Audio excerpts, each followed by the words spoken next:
Welcome to Teller Time, the podcast that packs a punch with local flavor and a jab at good humor. I'm your host, Thom Seehafer, along with Charlie Chambers. I'm your coach, cook, and curator of the stories that make Woodland Park more than just a dot on the map. We're coming to you from Pikes Peak Community Center, located on the corner of 67 and 24, and as always, sponsored by the Ute Pass Historical Society. I'm fortunate enough this morning to have Carl Andersen. He's a local figure in Woodland Park, Colorado, with ties to both business and community life. He's the founder and president of Andersen Enterprises, started back in 2004, I believe, which is a residential and commercial construction company. His passion for the outdoors and community involvement reflect the values of Teller County in a very strong way. Carl and his wife Shanon are avid adventurers. They have summited over 20 Colorado 14ers, and they enjoy hiking segments of the Colorado Trail each summer. He's deeply involved in local politics and community organizations such as the Ute Pass Kiwanis, Teller County Republicans, and very passionate about defending the constitutional rights, especially the Second Amendment. Carl, good morning. Thank you for joining Charlie and myself here at Teller Time. Say a little bit this morning, a little hello, and you can tell us a little bit about why you are running for county commissioners of Teller County. Yes, good morning, and I appreciate this opportunity, and been looking forward to this conversation. So yes, I'm Carl Andersen, and I am running for County Commissioner, District 2 in Teller County. The general election for that will be November of 26. And why I'm running is, yes, I am very passionate about politics and the rights of the people of Teller County and protecting their freedoms and keeping regulation down. I've been fighting against overreach of government for a couple decades now here in Teller County.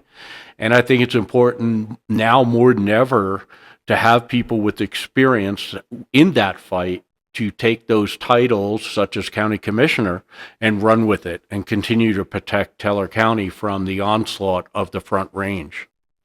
Okay. So one of my questions is, give me one goal or accomplishment you would like to see happen during your role as a county commissioner. You know what, there's a lot to do, but the one main thing I would say is keeping back the regulations that are making housing and other things unaffordable for our young people and our seniors alike. Housing has just grown and tremendously, the cost of it here in Teller County and throughout Colorado, and it's mainly due to regulation coming from the state. There's a new code coming into next March, the Wildland Fire Interface, that is going to make housing more expensive once again. I've been, for the last 2 years, working with the legislatures and the commission that was put together by the governor's office, and have been fighting to keep that regulation down as much as possible, because it once again is going to make housing more expensive here in Teller County, being that 56% of our county is actually public lands. And those public lands, also contribute to our wildfire danger. So we need to work with our federal partners to make sure they're doing their part to help keep the wildfire danger down here in Teller County. Is there something specific you'd like to see just maybe in Woodland Park? See something changed in Woodland Park a little bit? I know Teller County is a very big area, but Woodland Park, if you had a focus maybe in Woodland Park, what would you see? I know there's a lot happening in Woodland Park with buildings and the DDA in downtown. So just wondering, if there's something we could do in Woodland Park area. I think we need to make a Woodland Park a more inviting place for local businesses. It's a tough place to run a business, particularly restaurants and so on. We see so many come and go throughout the years that I've been here that it's a challenge. And our downtown Main Street, we need to keep that vitalized, and we need to help protect the businesses that are there. It is looking nice, definitely for the downtown with the flowers and what they've been doing with the endowment or the grant money that they all received. But so that's good information to hear. Looks like Charlie wants to step up to the mic and say a little bit of something or ask a question. Yeah, Carl, pardon me. I was wondering, you just mentioned the public lands effort, and that sounds really good. And there are serious challenges with the forest and the surrounding areas in Teller County. I was just wondering, have you already established any relationships with the Forest Service or the federal side of things?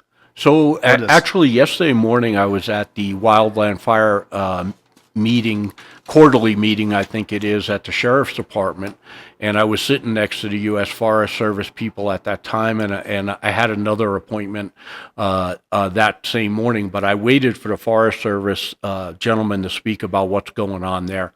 So I have had that communications with the emergency services in Teller County, also Sheriff Mikesell, and working with them, also the county commissioners. And I think that there's a lot to do there. It's a huge undertaking, and of course, being the budget situation that the state of Colorado's in and in the federal government, it's a challenge to have our federal lands protected properly and kept up and running. You look at Focus on the Forest and what they do for cleaning up the forest and how much trash they remove every year. There's a lot of work. We're behind the eight ball, and even though the local partners have been doing a great job of getting work done and keeping our forest open and safe, there's still more to do. So I do think there's lots of opportunity for Teller County to remain at that table, and that they are at the table. Whether you're talking the Ring to Peak Trail or the hill climb, we are there. We're there to help and make those things safe for the community. You know, we have a race car that was donated to us that was a 1980s hill climb car. Do you want to get into that? You want to race up there? Oh, heck yeah. I would love to. I didn't know you were going to say that, so we may have to rethink that a little. Yep, I'll buy the gas. Let's go. You're so good. All right, so Carl, what do you see as the most important responsibility of a county commissioner? What is their, one focus, or what is their focus? What should their responsibility should be to the people of Teller County? Life, health and safety of the residents of Nice. Teller County and the visitors. That's their number one focus. Life, health, and safety. And that every county commissioner needs to keep close to his heart and needs to work with both the residents and the tourists that come in. One of the things, we may not be a Breckenridge or an Aspen or something like that, but Woodland Park sees a huge influx of people every summer coming to enjoy the area and the National Forest and Pikes Peak. Well, they don't always know the dangers and hazards that we have here in Teller County that they don't have where they come from. Like there again, wildfires and campfires. And we need to do our best to educate them to protect for them and for our residents. So that would be our number one thing, in my opinion, of a county commissioner. Okay, that's a good message right there. Yeah, especially I think the biggest thing people have is the oxygen, breathing up here. They're not realizing when they come up here from, sea level 22,000 feet to like 8,000, 9,000, that, getting the body adjusted to the breathing is a major obstacle for people to get over. So again, doing due diligence and researching, where you're going, what you're doing, what are the laws, what are the rules that I should abide by. Mm-hmm. But people just think they're coming up here for a drive or vacation, or they're going to go to Victor or Cripple Creek and just have a fun old time, when realistically, their oxygen is deprived and they're starting to figure out, what's going on with my body. So I think it's all about educating, the public and everything that's going on here. Right. And, you mentioned the oxygen levels and coming from sea level. The reality of it is it takes 28 days approximately to acclimate to altitude. Most people don't spend 28 days here before going on a strenuous hike. So you need to know that. You're not going to acclimate in a day or two or a couple days. It takes almost a month. So preparing your body ahead of time, if you're going to do, say, a race to the peak or something like that, a marathon or something, you need to be prepared for that challenge and the altitude. Drink lots of water. We tell everybody, drink lots of water. They take for granted, you come from sea level, a humidity high area, you come to our dry climate, and all of a sudden, within a couple of days, you're dehydrated and you don't know why. And you don't even realize it. You don't even realize it's it. it's that drier climate, and I don't know. It just somehow your body just seems to evaporate, some kind of, Yeah. But you mentioned something there about a lot of the influx of visitors and different things, which is a big deal because it seems like it gets more and more every year. Have you given any thought to some sort of different traffic alterations or approach to enhancing it? So I believe you're speaking about Highway 24 in particular. Well, that's a main part of it right there. Yeah. 67, of course, and Cripple Creek's got a lot of going on there too. But I was Right. just curious of your thoughts on that. Even back in the early 2000s, I attended meetings in the city of Woodland Park talking about the bypass and what can be done. And obviously it's a decades long challenge, and the wheels of CDOT turn slow, and being able to get anything on the fast track is darn near impossible, especially with the budgetary constraints of the state. But we do need to continually look at how do we improve Highway 24 and the flow of traffic. They are working on that. The repaving efforts that they've done the last 2 years has been a tremendous help.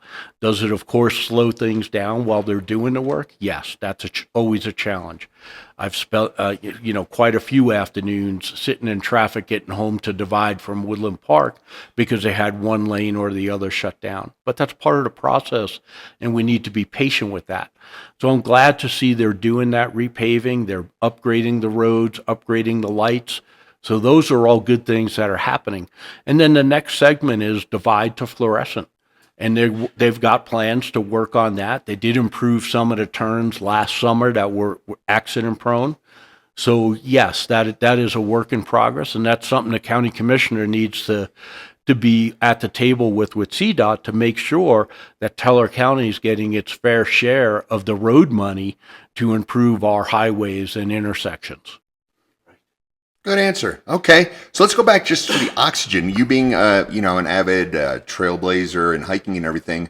Besides water, I know probably people come up here and think their energy is deprived. So I'm sure a lot of them are pounding the energy drinks and the Red Bulls and all that stuff. But besides just hydrating your body, obviously it's going to be the food that you're putting into your body at the same time. So do you have any tips just besides hydrating your body? Of course, electrolytes, some type of fluid electrolytes.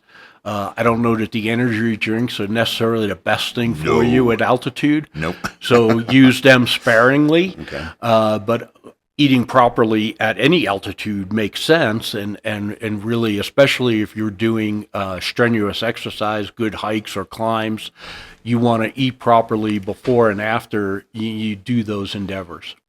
And alcohol definitely. I'm not speaking from experience, actually, but I am saying it's been a fact. That totally pulls some of the fluids out of your system and does affect your ability at high altitude, right? Right. People don't realize that you really have to drink less at altitude alcohol, and it will dehydrate you faster. So if you're not drinking enough water and then all of a sudden you're going to the bar or whatever doing shots, you're going to feel it the next day. So moderation's the key at altitude when it comes to alcohol.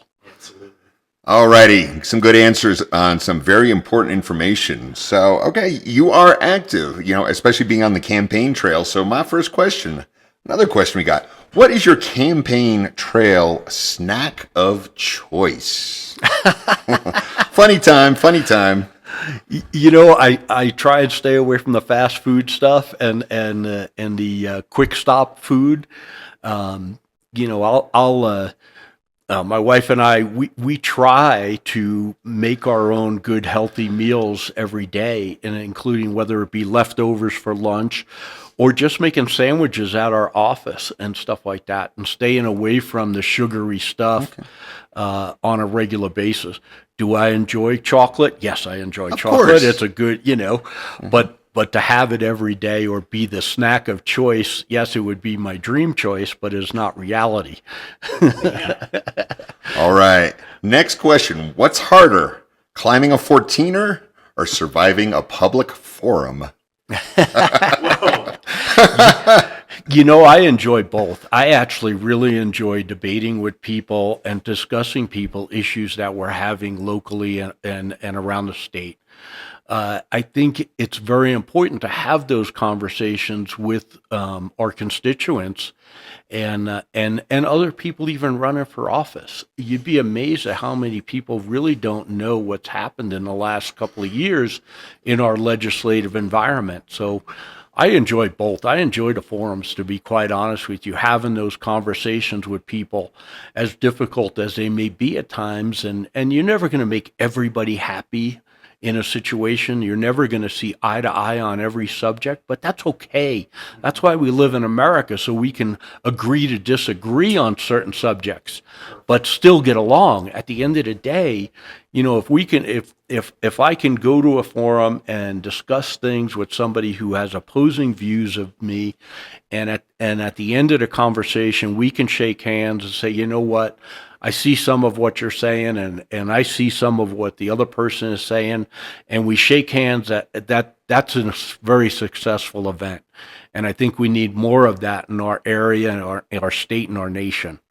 The agree to disagree, that is something we all, young and old, should remember. That I'm not going to like everything you say, you're not going to like what I say, but that's what makes us human, that's what makes us click, that's what makes us, tick and get along with each other. So I think that's a really good message to talk about. Plus, Teller County, I think being more visible is the winning key to a successful business, to just succeeding in anything you're doing up here. It's a very visible community, sharing a cup of coffee, doing your forums, being seen at a lot of the public events, from the 4th of July to the Christmas parade to what have you. So it's a very visible, and I think people buy that and they rely on you more and they trust you more when they start seeing you out hobnobbing or just rubbing elbows just with the regular public and everything. So I think that builds a lot of credibility up in this area also. Yeah, absolutely. I've been involved in, whether it's the chamber, the border review, county politics, state politics, and whether it's Kiwanis, going to meetings, or breakfast with Santa, the lighter side of Christmas parade. All those things I've been involved with, my time that I've been here. And that's not something that's going to stop. And that's where, to me, my momentum in being a candidate that represents the people of Teller County is that I'm out there and visible with whoever. And you'd be amazed at how many people, even just, I was in Safeway yesterday, just picking up a couple of items, and I had at least 3 people stop by and say, thank you for running, and have a couple little questions here and there. And it's like, that's great, because they're concerned. People today are so concerned with local politics because they see either the good or the damage that can be done from poor leadership, or leadership that doesn't listen to their constituents. So I think we need to bring back that community-based leadership. Exactly. Yes. Good answer. All right. Last question. If your campaign had a theme song, what would it be? Thank God I'm a country boy. There you go. All right, little John Denver there. That's a good one. Good answer. All right. Yeah. All right, so Carl, if people want to get in touch with you, what is the easiest way, besides, well, not your business because you're always out and about, but what's the best way, easiest way, for people to get in touch with you? We have YouTube at Carl Andersen 1776. We have an email for the campaign, which is Andersen, and remember, Andersen is spelled SEN, for teller@gmail.com. We also have a website, andersenforteller.com. So, reach out to us on any one of those medias, and we'd be happy to get in touch with you. So. And I can definitely say you are definitely a very visible person. So I'd like to thank you for your time this morning. Thanks for joining us and sharing your journey with us. And whether it's running a business, running for office, climbing a 14er, or running from a bear, Carl brings grit, heart, and a whole lot of Teller County experience to everything he does. Thank you again, Carl, and good luck in the future. Well, I appreciate this opportunity. It's a pleasure speaking with you guys this morning, and look forward to coming back and doing it again. Yes, sir. Thank you again. And You're welcome, Charlie. It's a pleasure to have you. And Tom and I are excited about what you're talking about, what you're doing. So carry on with that and reach out to us anytime. You guys know how to get a hold of me, and Yes, sir. bring on the questions. I love All it. right. Okay.